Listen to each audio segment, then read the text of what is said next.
कुलदीप वत्स के समर्थन में आ गए हैं फरीदाबाद एनआईटी से कांग्रेस विधायक नीरज शर्मा। कार्यकर्ता को अपने मन की बात रखने का अधिकार है, ये कहना है नीरज शर्मा का। तो विवेक बंसल की जिम्मेदारी थी कि वो ये सुनिश्चित करें, वो ये चेक करें कि सभी विधायकों के वोट सही डाले गए हैं। क्यों अब तक गलती करने वाले का नाम सामने नहीं आ रहा?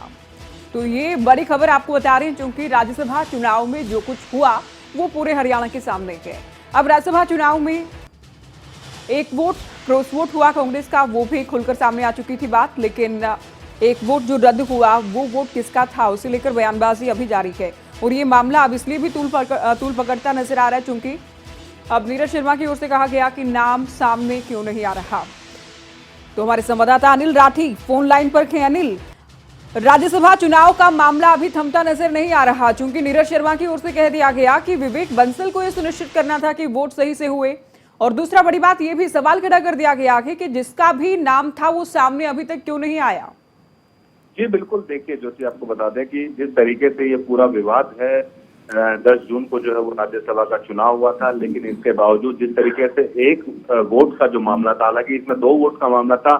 एक वोट तो जो कुलदीप बिश्नोई का था वो साफ हो गया था, वो स्पष्ट हो गया था कि उन्होंने जो है वोट नहीं डाला, लेकिन जो दूसरा वोट था उसको जो है वो कहीं ना कहीं अब विधायक दल जो है वो तमाम लोग सार्वजनिक करने की मांग कर रहे हैं कि कहीं ना कहीं कोई जो कौन वो ऐसा शख्स है, कौन वो बंदा है जिसने इसमें जो है वो पार्टी के साथ गद्दारी करी और पार्टी के हित में ना वोट करके जो है वो कहीं ना कहीं पूरे जो मामले को जो है वो बिगाड़ा था। तो हालांकि जिस तरीके से खुद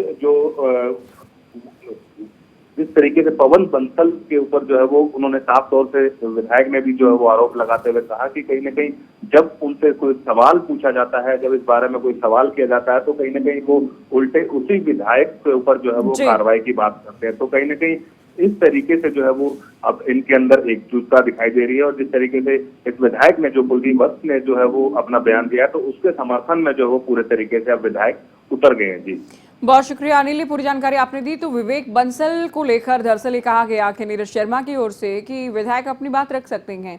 अब किस तरह से सवाल खड़े किए गए थे आप खुद सुने। 10 जून को राज्यसभा चुनाव के वोट पड़े थे।